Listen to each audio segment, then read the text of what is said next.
एकाच बॅटरमधून 2 वेगवेगळे tasty cake आज आपण बनवणार आहोत.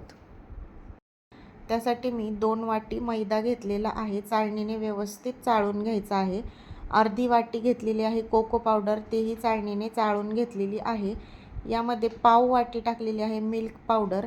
त्यानंतर 1.5 टेबलस्पून इतकं बेकिंग पावडर आणि 1 टेबलस्पून बेकिंग सोडा. हे सर्व ड्राय इन्ग्रेडियंट्स व्यवस्थित मिक्स करून घ्यायचे आहे.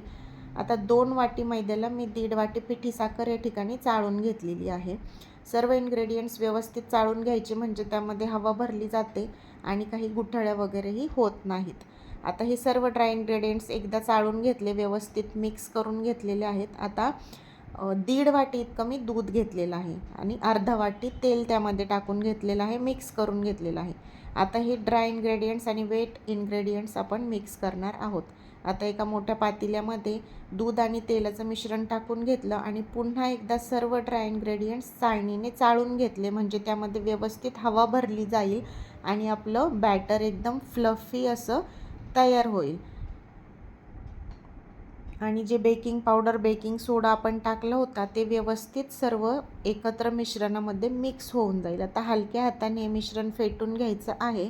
आता मला हे थोडं घट्ट वाटतं आहे, म्हणून मी त्यामध्ये अजून थोडंसं दूध मिक्स करून पुन्हा एकदा व्यवस्थित फेटून घेतलेलं आहे. जोपर्यंत याची रिबन कन्सिस्टन्सी होत नाही तेवढं त्यामध्ये दूध मिक्स करून हे बॅटर मिक्स करून घ्यायचं आहे. आता मला 2 वाटी मैद्याला साधारण 2 वाटी इतकंच दूध या ठिकाणी लागलेलं आहे, कारण त्यामध्ये आपण मिल्क पावडर, कोको पावडर वगैरे ॲड केली होती. आता यामध्ये चवीपुरतं मीठ टाकून घेतलेलं आहे. 2 चमचे यामध्ये व्हॅनिला इसेन्स टाकून घेतलेला आहे आणि यामध्ये आपण आता एक सिक्रेट इन्ग्रेडियंट्स म्हणजे 2 चमचे इतकं व्हिनेगर मी टाकलेलं आहे. आणि व्हिनेगर टाकल्या लगेच हे मिश्रण थोडंसं मिक्स करायचं आणि तयार केलेल्या केक टिनमध्ये हे बॅटर ओतून घ्यायचं आहे. आता हे 2 वेगवेगळे केक मी वेगवेगळ्या पद्धतीने बेक करणार आहे. एक म्हणजे आपल्या नेहमीच्या पद्धतीने वाळू गरम करून कुकरमध्ये मी मिश्रण ठेवून दिलं आहे आणि दुसरं पाण्यामध्ये वाफवून मी केक तयार करून घेणार आहे, जसं आपण ढोकळ्यासाठी वाफवून घेतो. 35 मिनिटानंतर व्यवस्थित आपला केक तयार झालेला आहे. टूथपिकने चेक केला आहे. टूथपिक कोरडी निघाली की केक तयार झाला असं समजावं. 2ही केक एकदम सुंदर असे तयार झालेले आहेत. अजिबात चिकट वगैरे झालेले नाहीत. पाण्यावरती केलेला केकसुद्धा एकदम सॉफ्ट तयार झालेला आहे. आता आपण या केकला डेकोरेट करूया. केकचे 2 भाग करून घेतलेले आहेत. शुगर सिरप तयार केलेला आहे. आता व्हिपिंग क्रीम व्हिप करून घेतलेली आहे. क्रीम व्यवस्थित व्हिप झाली की नाही हे कसे ओळखावे, तर पातेलं आपण असं वरती केल्यानंतर क्रीम पातेल्याला व्यवस्थित चिटकली की व्हिपिंग क्रीम प्रॉपर तयार झाली आहे असं समजावं. आता त्यामध्ये 2 चमचे कोको पावडर टाकून व्यवस्थित व्हिपिंग क्रीममध्ये मिक्स करून घेतलेलं आहे. आता केकच्या कट केलेल्या एका भागावरती शुगर सिरप टाकून घेतलेला आहे. त्यावरती तयार केलेली व्हिपिंग क्रीम व्यवस्थित अशा पद्धतीने कोट करून घ्यायची आहे आणि त्यावरती टाकलेले आहे थोडेसे चोको चिप्स, कारण खाताना हे व्यवस्थित खूप सुंदर लागतात. त्यामध्ये अजून दुसरा पार्ट केकचा टाकून शुगर सिरप टाकून घ्यायचा आहे आणि पुन्हा एकदा तयार केलेल्या व्हिपिंग क्रीमचा एक जाडसर थर व्यवस्थितपणे देऊन घ्यायचा आहे, जेणेकरून पूर्ण केक व्यवस्थित असा कवर होईल. आता याला डेकोरेट करण्यासाठी आपण डार्क कंपाऊंड किसणीच्या साहाय्याने किसून घ्यायचं आहे आणि साईडनी मी अशा पद्धतीने त्याला लावून घेतलेलं आहे, कारण मुलांना चॉकलेट फार आवडतं.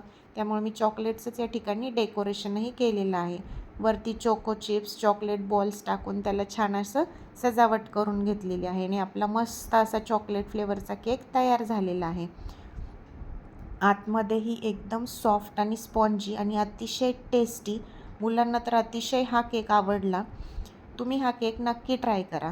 आता दुसरा केक जो आपण बॉईल पद्धतीने केलेला होता त्याला डेकोरेट करण्यासाठी मी चॉकलेट गनाश बनवून घेतलेला आहे. त्यासाठी dark compound double boiler method वापरून त्यामध्ये थोडंसं चॉकलेट कंपाऊंड बुडेल इतकं दूध आणि 1 चमचा बटर टाकून मेल्ट करून घेतलं. थंड झाल्यानंतर तयार केलेल्या केकवरती व्यवस्थित पसरवून घ्यायचं आहे आणि एक 15 ते 20 मिनटं किंवा अर्ध्या तासासाठी सेट होण्यासाठी फ्रीजमध्ये ठेवून द्यायचं आहे.